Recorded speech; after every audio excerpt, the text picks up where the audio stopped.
Les nouvelles du monde de Sandrine Cohen. Braderie chic. Braderie chic, tout à 5 et 10 euros. C'est bien, c'est chic. C'est dans mon quartier, c'est en face de chez moi, le Marais. À l'étage, il y a un portant avec tout à 5 euros. Soudain, une jeune fille attire mon attention. Je ne sais pas pourquoi. Elle cherche une jupe. La vendeuse, une jeune fille, elle aussi, lui dit qu'elle a des jupes et qu'elles sont toutes à 5 euros. Vous avez quelle taille? J'ai du 36-38. Vous faites quelle taille? La jeune fille est jolie. Un petit visage adorable et des cheveux blonds. Une beauté classique, douce. Elle fait la moue. Elle est dure. Je fais du 34-32. Genre, ça se voit pas? Vous me prenez pour qui? Je ne fais pas du 36, encore moins du 38, je ne suis pas énorme. Vous n'avez pas remarqué? Je suis mince. Je n'avais pas remarqué ses bras décharnés. Elle est perdue dans une large robe noire, très large, au moins une taille 42. Non, ça ne se voit pas qu'elle est mince, cachée dans cette large robe noire. Mais, à voir ses bras, elle est plutôt maigre, voire très maigre. Je remarque dans son dos, dans le décolleté de sa robe, la marque de son soutien-gorge de maillot de bain. Je souris. Je n'aime pas trop les marques de maillot de bain, mais chacun ses goûts, et surtout les effets de mode. À mon époque, je souris, j'ai vieilli, à mon époque, les marques de maillot de bain, ce n'était pas chic. Ça doit l'être aujourd'hui. Je fais du 34-32, plutôt du 32. La vendeuse sourit.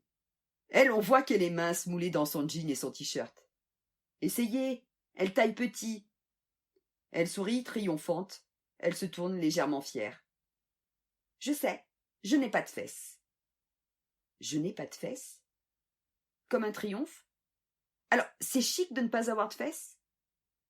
Je pense en fulgurance à cet homme qui m'a dit que j'avais de belles fesses, plus en forme que toutes celles qu'il connaissait. Je pense que ça m'a gênée, je n'ai pas aimé. L'effet de comparaison, même par la positive, me dérange. Pourquoi comparer? Chacun est ce qu'il est, chacun ses goûts et sa beauté. Quant à la mode, elle change. Ensuite, elle se brade, tout à 5 et 10 euros. La jeune fille, taille 32, se durcit encore. Elle regarde les fesses de la vendeuse, genre « Vous n'avez pas vu? Je n'ai pas de fesses du tout. Vous pouvez encore vous asseoir sans avoir mal. C'est incomparable. Vous êtes grosse, je suis mince. Je ne suis pas assez mince? Vous pensez que je suis aussi grosse que vous? Je ne mangerai qu'une pomme à midi, pas deux. Voilà, c'est dit. Et je ne regarderai pas ces jupes, certainement pas. Qu'elles me plaisent ou pas, je ne me braderai pas. Pas un 36, même à 5 euros. J'entends tout ça sur son visage. J'entends le jugement, le dégoût, la peur, la culpabilité, la honte et puis le mépris. Je me dis qu'elle est jolie. Elle s'en va. Je me sens triste, si triste.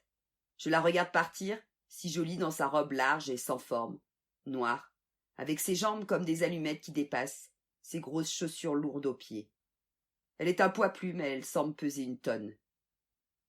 Il y a sa marque de soutien-gorge de maillot de bain qui l'allège un peu. Je ne sais pas pourquoi, parce qu'elle me fait sourire sans doute.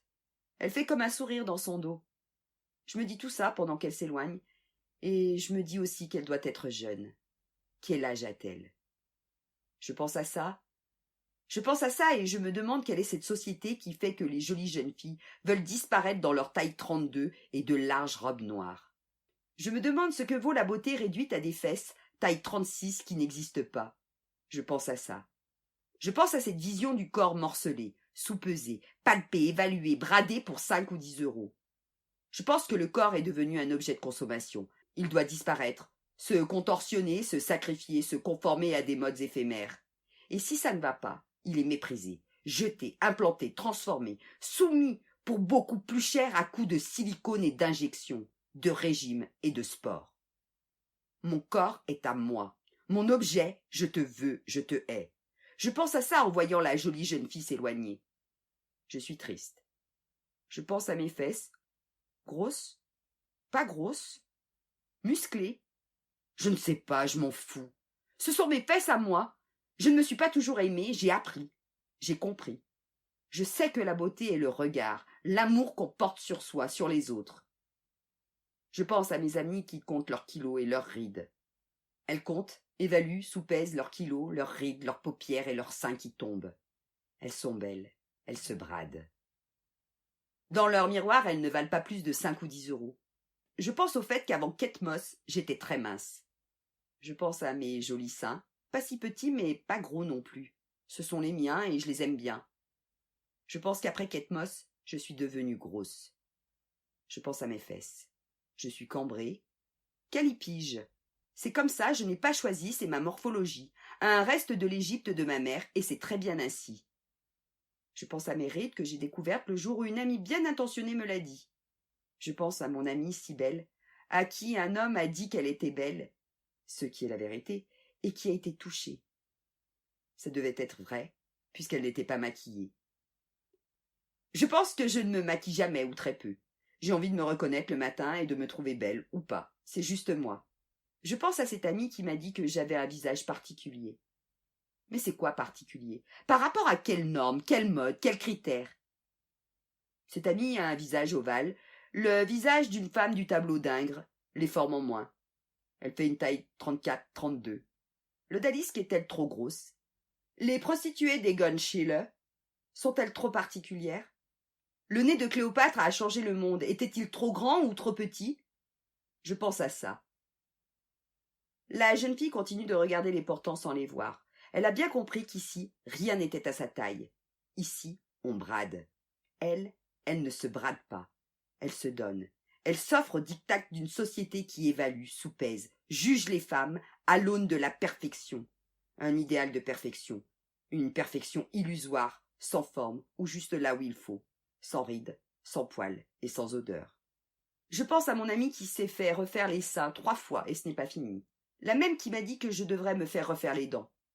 Je pense à une amie qui se les est faites blanchir et n'ose pas le dire. Je pense à cette autre qui s'est fait refaire les paupières et qui continue de scruter, regarder les siennes et celles des autres, d'évaluer, de comparer, de justifier qu'elle a eu raison, mais ce n'est pas assez. Elle continue de se trouver laide, alors qu'elle est si belle. Je pense à une amie qui parle des PFGS, pas de fesses gros seins, un corps qui n'existe pas dans la nature, un corps inventé par la société.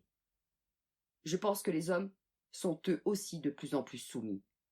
Je pense à cet ami qui pense que je ne suis pas objective quand je lui dis qu'il est beau, alors que oui, je le suis, plus que lui. Je le vois dans l'ensemble. Dans l'ensemble, il est beau. Peut-être pas selon les critères de la publicité, mais oui, il est beau. Je suis objective. Je le vois comme un sujet et pas comme un objet. Lui est subjectif. Il se voit comme objet dans le détail. Dans le détail, il se trouve laid. Dans le détail, un nez, une oreille, une bouche, une paupière, tout est laid. C'est dans l'ensemble que les gens sont beaux. Je pense à ça et je suis triste. Je suis triste de ce regard qui scrute, évalue, soupèse, juge la beauté à l'aune d'une société qui scrute, évalue, soupèse, juge, critique tout ce qui n'est pas performant, conforme à la mode du moment. La perfection du papier glacé à coups d'injections, de crème, de régime, de yoga et de méditation. Parce que, pour nous, même le recueillement doit être performant. Il faut contraindre, gérer, contrôler le corps et sa vie. Il faut être parfait. Je pense à tout ça. Je pense à cette jeune femme qui se fait faire des injections pour ne plus transpirer. Je pense à cette autre qui s'est faite entièrement épiler et qui n'a pas vu ses poils pousser, qui sera toujours une petite fille. Parce que, qu'on le veuille ou non, les femmes ont des poils et les petites filles, non. Je pense à cette jeune fille taille 32. Je me demande quel âge elle a. Je ne sais pas pourquoi. Je me demande quel âge elle a. Je pense à tous ces enfants à qui on n'a pas dit qu'ils étaient beaux et qui deviennent des grands en tourment. Je pense à cet homme qui m'a dit que si on disait à un enfant qu'il était beau, il risquait de tomber dans l'ego. Je pense à toutes ces failles narcissiques qui provoquent des comportements égotiques. L'ego n'est là que quand on est blessé et qu'on s'évalue, se soupèse, se compare pour se rassurer. Si tout le monde se trouvait beau, il n'y aurait plus d'ego. Je pense à cette société de consommation et à ces nouveaux monstres, ces nouvelles maladies. Car si mon corps, est un objet de consommation, je me prends, jette l'autre comme un vieux Kleenex usagé. Je pense que les modes passent. Je pense à la définition du beau selon Baudelaire, qui portait bien son nom. Le beau est ce qui traverse le temps. Les femmes d'Ingres, l'odalisque, les prostituées de Schiele et le nez de Cléopâtre. Je pense à tout ça et je n'achète rien. Je ne regarde rien en fait. Je passe près d'un portant taille 42-44. La vendeuse dit ça sans sourciller, mais l'air de s'excuser. Tout à 5 €. D'accord, c'est trop, je sors. Devant la sortie, je croise la jeune fille taille 32. Elle n'a rien acheté non plus. Elle n'a rien trouvé. perdu dans sa robe noire et son désespoir. Soudain, je lui demande « Quel âge avez-vous » Je ne sais pas pourquoi je veux savoir son âge. 17 ans? Pourquoi? Oui, pourquoi? Parce que je la trouve si jeune pour vouloir disparaître, parce que je la trouve si jolie. Je lui dis « Je ne sais pas, juste, je voulais vous dire que vous étiez jolie. » Elle me regarde, surprise. « Merci. » « De rien. » Je m'en vais.